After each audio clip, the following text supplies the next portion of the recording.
সদকায়ে ফিতির দেওয়া, ফিতরা দেওয়া, এটা হলো রমজানের শেষ আমল। এটা দিয়ে রমজান মাসকে আমরা বিদায় দিই। অন্য অর্থে এটাকে বলতে পারি যে রমজানের পরের প্রথম আমলও বলতে পারি, কারণ এটা শুরু হয় মূলত শাওয়ালের চাঁদ দেখা গেলে, ঈদুল ফিতরের চাঁদ দেখা গেলেই তখন এটা প্রযোজ্য হয়, যদি এক দুদিন আগে থেকে দেওয়া যায়। এই ফিতরাটা আমরা কেন দেই? এই ফিতরা দেওয়ার উদ্দেশ্য কি? নবী করিম সাল্লাল্লাহু আলাইহি ওয়াসাল্লাম দুটি উদ্দেশ্যের কথা বলেছেন। এক, তিনি বলেছেন যাকাতুল ফিতরি তুহরাতান লিস-সাইমি মিনাল লাগবি ওয়ার রাফাস ওয়া তু'মাতাল লিল মাসাকিন। প্রথম কারণ হলো তিনি বলেছেন যে এটা হলো রোজাদার ব্যক্তি সারা মাস জুড়ে যে সিয়াম সাধনা করেছে, ইবাদত বন্দেগী করেছে, যে মেহনত মুজাহাদা করেছে, এই সারা মাস জুড়ে ইবাদত বন্দেগী করার ফলে তার মধ্যে অনেক অর্জন যেমন হয়েছে, এমন অনেক ত্রুটিও ছিল। রোজাটা রাখতে গিয়ে সে কখনো অনর্থক কথা বলে ফেলেছে, রোজা রেখে অনর্থক বেগুদার কথা বললে রোজা প্রাণ আপনার ক্ষতিগ্রস্ত হয়, রোজা নষ্ট হয়, রোজার রূপ থাকে না, রোজার মান কমে যায়, কোয়ালিটিতে ঘাটতি হয়। এই যে রোজা রেখে আমরা কিছু উল্টাপাল্টা কথা, উল্টাপাল্টা কাজ করেছি যেগুলো রোজার সাথে যায় না, তো সেগুলোর কারণে রোজাটা তো ত্রুটিপূর্ণ হয়ে গেল। এই ফিতরা দেওয়ার কারণে সেটা রিফাইন্ড হয়ে যায়, সেটা ফ্রেশ হয়ে যায়, সেটা আল্লাহ তাআলা পরিচ্ছন্ন করে গ্রহণ করে। এই জন্য রোজার পুরা মাস, রমজানের পুরা মাস এবং সিয়ামের রুদ্রটিগুলোকে ফ্রেশ করে সেটাকে আল্লাহর কাছে কবুলযোগ্য করে দেয় হলো ফিতরা। খুব বড় একটা বিষয়কে। আর দ্বিতীয় উদ্দেশ্য হলো তু'মাতাল লিল মাসাকিন, গরিব দুঃখীদের মধ্যে খাদ্য দান কর্মসূচি অংশ হিসাবে ফিতরা আল্লাহ তাআলা দিয়েছে। অর্থাৎ ইসলাম চায় যে ঈদের দিনটাতে অন্তত প্রত্যেক অভাবী মানুষের বাসায় খাবার থাকুক, কেউ যেন খাবারের কষ্টে না থাকে। এই জন্য ফিতরা আমাদেরকে পৌঁছাতে হয়। কখন পৌঁছাতে হয়? সেটা ঈদের চাঁদ দেখা যাওয়ার আগে থেকে।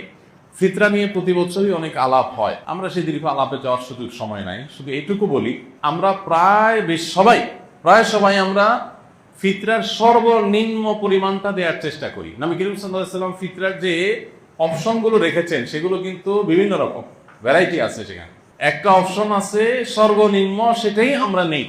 এবং প্রতি বছর আমরা খোঁজ করে যে ফিতরা এবছর কয় টাকা ধার্য হয়েছে, 115 টাকা, তো দিয়ে দিলাম, বেঁচে গেলাম।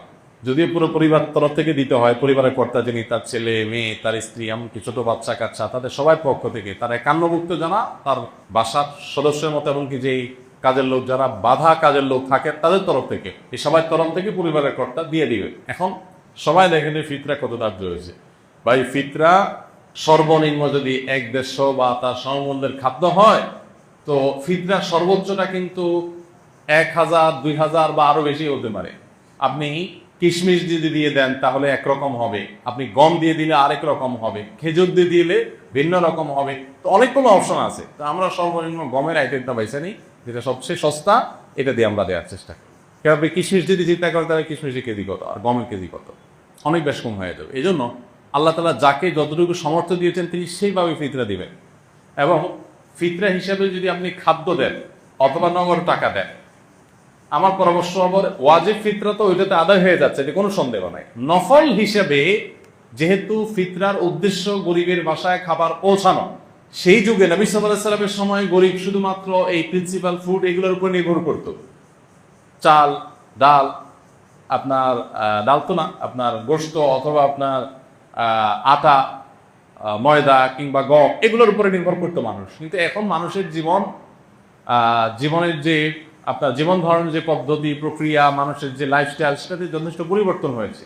তো ঈদের দিনে গরিবের হাসি, গরিবের আপনার আনন্দ, এটাকে পরিপূর্ণতা দেওয়ার জন্য আমার পরামর্শ থাকবে যে ফিতরা হিসাবে যা দিচ্ছেন আপনি এক্সট্রা হিসাবে, এটা ফিতরার অংশ না, বোনাস হিসাবে নফল হিসাবে আপনি তাকে পারলে 2 কেজি মুরগি কিনে দেন। গরুর গোশত অনেক দাম, 1 কেজি গরুর গোশত, 2 কেজি গরুর গোশত কিনে দেন, একটু পোলাও চাল কিনে দেন, একটু সেমাই চিনি কিনে দেন। আমি প্রতি বছর এই কাজটা করি আলহামদুলিল্লাহ। ফিতরা চা করা এর বাইরে একটা গরিব পরিবারের ঈদের আনন্দ হওয়ার জন্য, বাসায় ভালো খাবার দাবার প্রস্তুত করার জন্য যা যা দরকার তার একটা প্যাকেট তাদের বাসায় পৌঁছে দেন, তাহলে তাদের আনন্দটা ষোলকলা পরিপূর্ণ হবে ইনশাআল্লাহ। এটা আমরা করতে পারি। বিশেষ করে দ্রব্যমূল্যের ঊর্ধ্বগতির এই সময়ে অনেক মানুষ যারা আমাদের কাছে মুখ ফুটে বলতে পারছে না, অনেক কষ্টে আছে। আমরা কল্পনা করতে পারছি না যে এই মানুষটা খাবারের কষ্টে আছে। এরকম অনেক ফ্যামিলি আপনার আশেপাশে আছে, আপনি খোঁজখবর নিলেই দেখবেন। রমজানের শেষের দিকে এসে দানের পরিমাণটাও বাড়ানো দরকার। তারই অংশ হিসাবে আমরা ফিতরাটার পাশাপাশি আরও বিভিন্ন খাদ্য আইটেমগুলো গরিবের বাসা, বিশেষ করে ছোটো বাচ্চা কাচ্চা থাকে, তার জন্য ঈদের একটু কাপড় চোপড় পাঠায় দেয়। তাদের আনন্দটা যে কত বেশি হবে সেটা হয়তো আপনি লাখ টাকা দান করে কোনো সময় সেটা অর্জন হবে।